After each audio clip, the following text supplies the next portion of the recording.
Bom dia, pessoal. Hoje nós vamos continuar o PET, iniciar o PET 6, tratando da ecologia. A ecologia é uma ciência relativamente nova, que foi o termo ecologia criado em 1869 por Ernest Haeckel. Ele deduziu a definição de ecologia baseada em duas palavras gregas: oikos, que significa casa, ambiente; logos, que significa ciência ou estudo. Então, ele definiu a ecologia como o estudo da casa, o estudo do ambiente. Em uma definição mais ampla, ecologia é a ciência que estuda as relações entre os seres vivos e o ambiente onde vivem, a atuação desses seres vivos no ambiente e a relação do ambiente com eles, Então, numa organização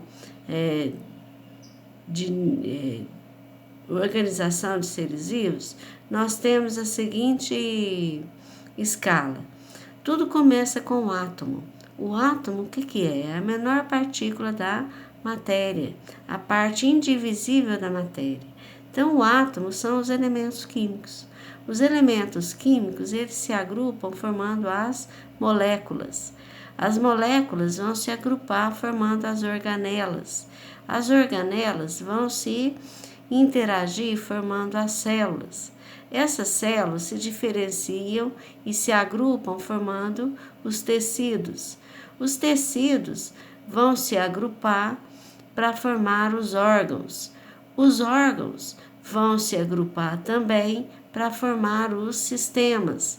Os sistemas, eles vão se integrar e interagirem para formar os organismos. Os organismos de uma mesma espécie vão formar as populações. Então, diversas populações. Populações de cães, de gatos, de plantas. E essas populações, elas vão se agrupar formando as comunidades. São todos os seres vivos que habitam determinado local. Essa comunidade, ela vai interagir com o ambiente. Nessa interação com o ambiente, nós temos os ecossistemas. E os ecossistemas unidos vão formar a biosfera. O que é a biosfera?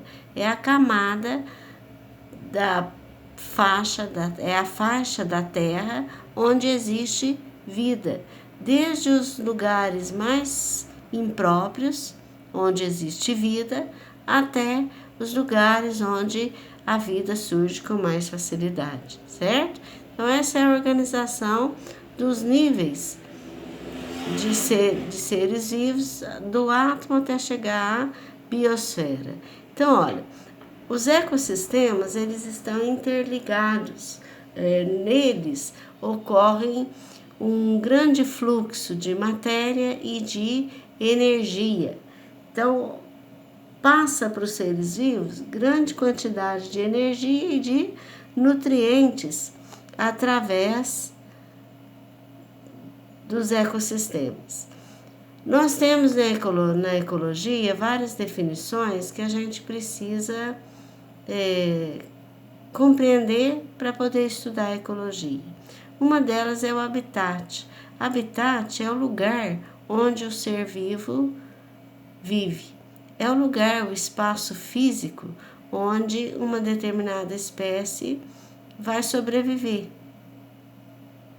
E nesse local existem componentes bióticos e componentes abióticos. Os componentes bióticos representam os seres vivos, os que têm vida. Componentes abióticos são as condições ambientais, como a luz, a temperatura, a umidade, Tudo que o ambiente oferece para que seja possível a vida dos seres vivos. O nicho ecológico. Nicho ecológico é o papel do ser vivo no ecossistema. Quando se refere ao nicho ecológico, a gente leva em conta tudo que se refere ao ser vivo. O lugar onde ele vive, o tipo de ser vivo que ele é, de quais seres ele se alimenta, quando que ele faz isso, se é durante o dia, se é à noite, qual a ajuda que ele dá para o ambiente, né? Então, tudo que se refere ao ser vivo, ao desenvolvimento desse ser vivo no ambiente, encaixa-se no nicho ecológico. Então, a ecologia é a relação que existe entre os seres vivos e o meio físico. Dentro dos componentes bióticos, nós podemos encontrar no ecossistema os seres vivos divididos em 3 grupos: produtores, consumidores e decompositores. Os componentes abióticos, como eu falei atrás, são as condições do ambiente, né? Tudo que o ambiente oferece para que o ser vivo consiga sobreviver. Temperatura, luz, umidade, alimento, né? Tudo que o ser vivo precisa. Então, os produtores são seres autotróficos que realizam a fotossíntese, né? Para produzir o seu próprio alimento.